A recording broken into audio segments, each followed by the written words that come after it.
Untuk merasakan kebaikan-kebaikan Allah itu dengan rasa, dengan perenungan dan sebagainya. Kenapa kita tidak pernah merasakan kebaikan Allah? Sebabnya karena selama ini yang kita peroleh, yang kita dapatkan berupa rizki setiap hari, kesehatan, ya, punya mata bisa melihat, punya mulut bisa berbicara, punya telinga bisa mendengar, punya kaki bisa berjalan, punya tangan bisa bekerja, ya,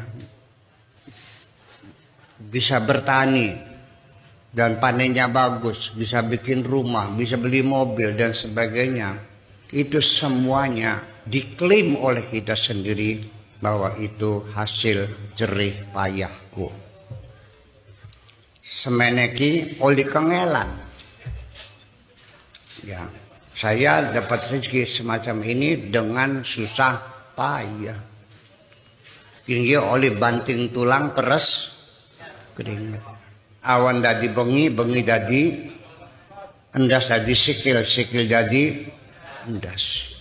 Karena kita selama ini merasa semua rezeki yang kita peroleh adalah hasil jerih payah kita sendiri, hasil dari kerja kita sendiri. Dan sudah hampir tidak pernah saya mendengar terucap dari mulut orang yang ada di sekitar kita, sudah tidak ada lagi orang yang mengatakan ini adalah pemberian dari Allah. Semuanya mengatakan ini hasil jerih payah.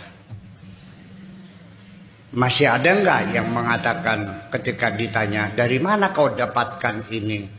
Lalu jawabannya, hadza min fadli rabbi. Ini adalah anugerah Tuhanku. Masih ada enggak?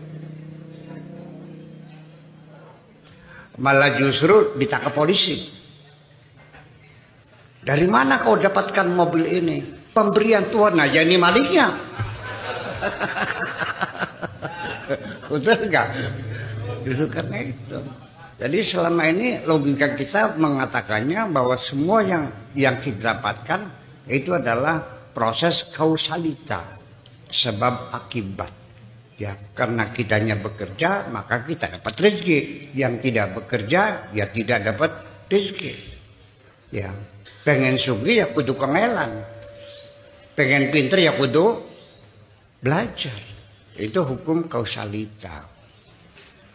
Tetapi sangat sederhana sekali.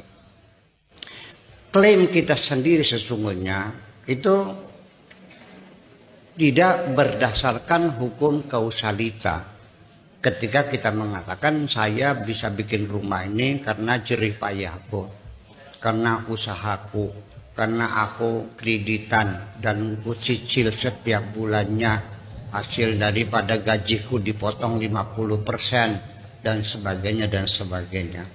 Itu semuanya adalah disebabkan karena kita terjebak pada hukum as-sabab, pada sabab musabab. Nah, kalau kita teliti lebih dalam lagi, apakah betul orang kaya itu karena berkeringat, karena dia banting tulang peras keringat, karena dia bekerja keras siang dan malam? Apakah itu betul hubungan kekayaan dan kerja keras itu hubungan kausalitas sabab musabab? Mari kita buktikan. Ya, kelemahan logika kita. Bapak-bapak, ada enggak orang yang bekerja keras tapi miskin saja? Ada enggak orang yang santai-santai saja tapi duitnya banyak?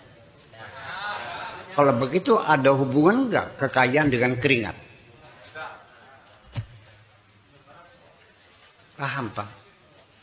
Kita berlogika, tapi dalam realita tidak demikian. Ya. Sira sing kerjawan bengi karo kita sing sila bae, ngaji bae, masa kita duitnya kok. Iya bener Kang Em? Iya. Ya seperti itu. Kalau memang iya keringat itu ada hubungannya dengan kekayaan, saya tuntut kamu. Kenapa tukang nyekop pasir, tukang sekop pasir di kertas maya yang berkeringat-keringat setiap hari, kenapa tidak kaya-kaya?